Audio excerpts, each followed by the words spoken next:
Hello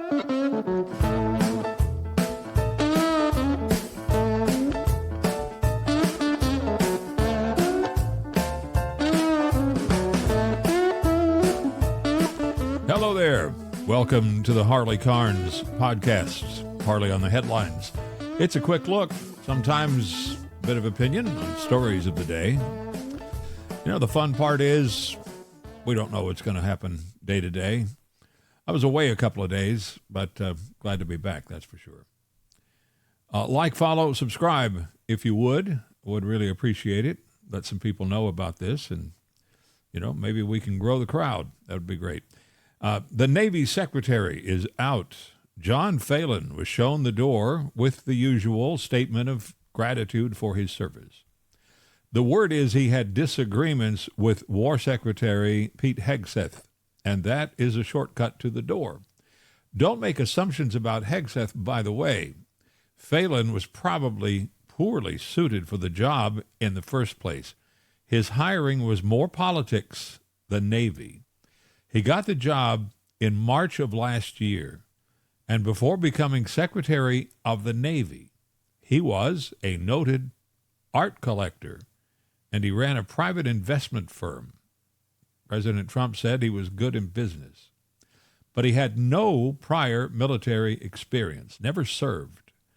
The guy, in my opinion, had no business trying to run the U.S. Navy. Could have picked out some artwork for the Trump ballroom or maybe Mar-a-Lago, though Trump's probably got that pretty well handled. The interim or acting Navy Secretary is Undersecretary Hung Cao. He's a former career Navy officer with a long career from 1989 to 2021. He was born in South Vietnam, in Saigon.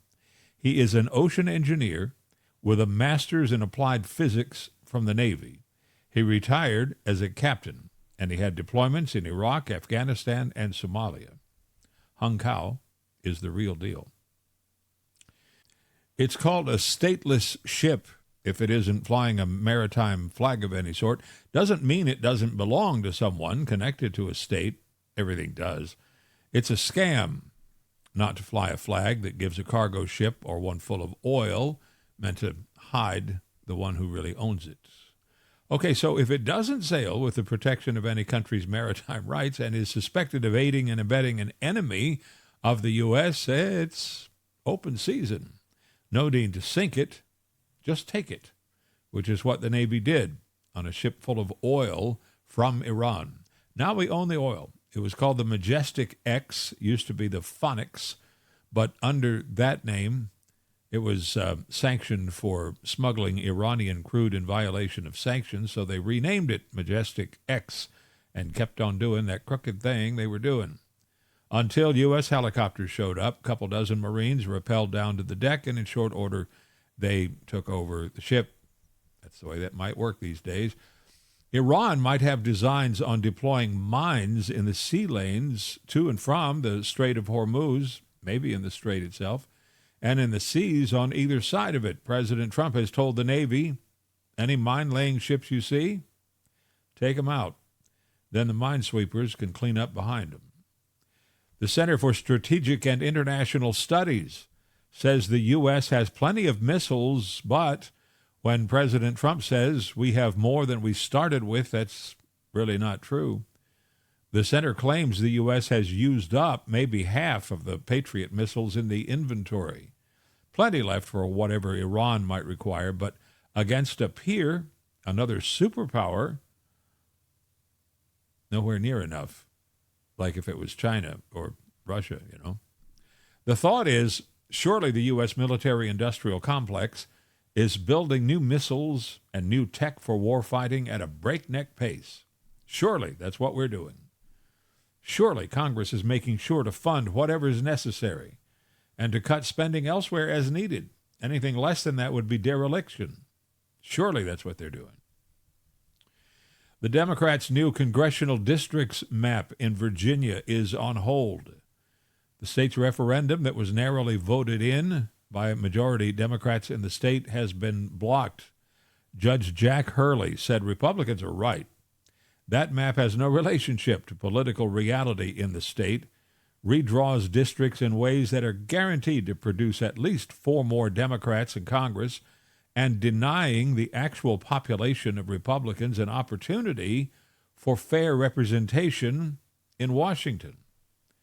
The case could easily wind up fast-tracked to the Supreme Court, which most legal experts think would likely throw it out as blatantly unfair to the voters.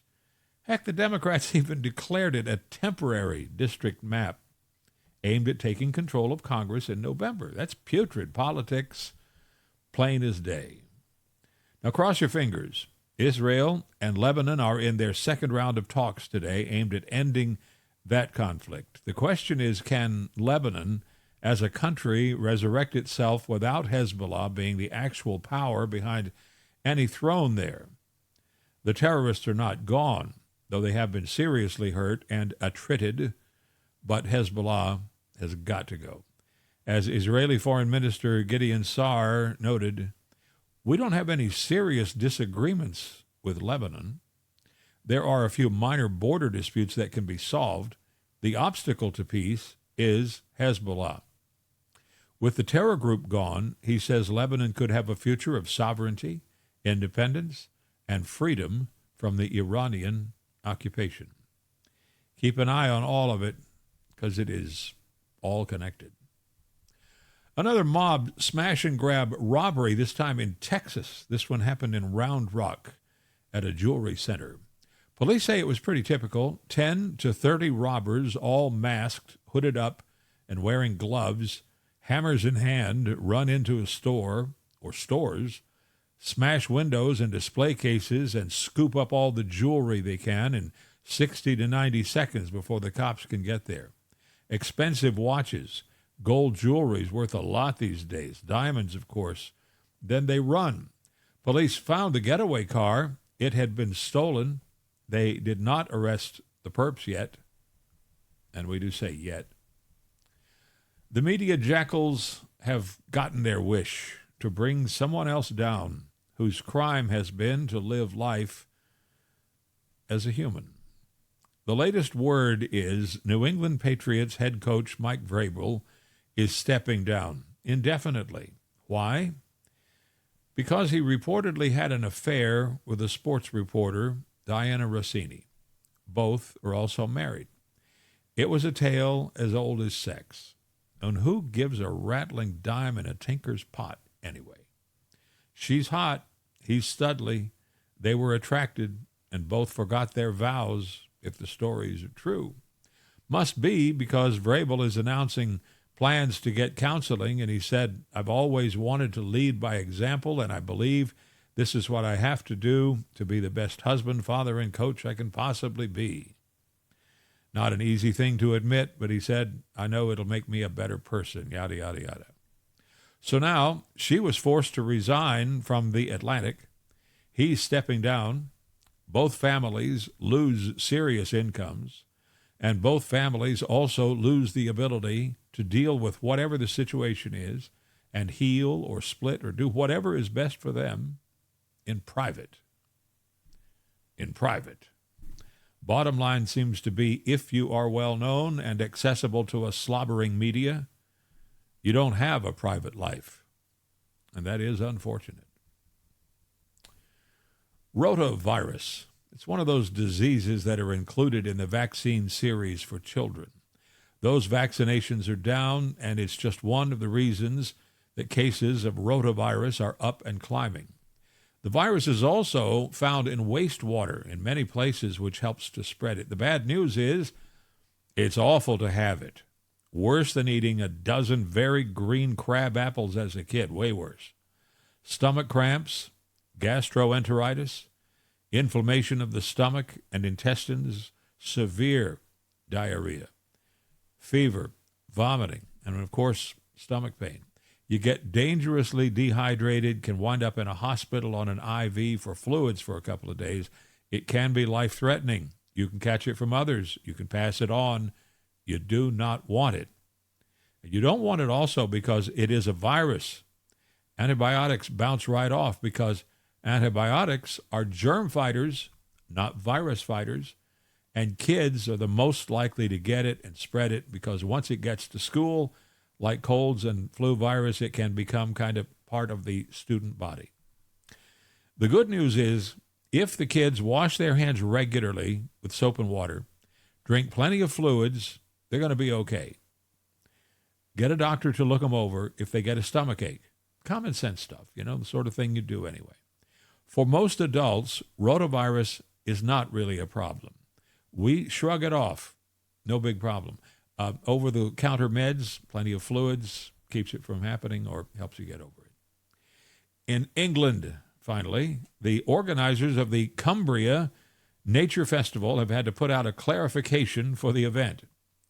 It is not an event for nudists. There were reports, a whole lot of people thought it was, and they were looking forward to dancing around the lovely springtime English countryside in the suits they were born with. Naturalists, not naturists. It's a pretty important distinction, don't you think? I guess that'll do it today for Harley on the Headlines. Thank you for dropping in. Thank you for tuning in. I hope you'll come back. Hope you'll bring some folks with you. You've given me a little bit of your precious time, and I do appreciate it. It's also worth mentioning that we're found on Spotify, video and audio, as well as on X and Facebook. I am Harley Carnes.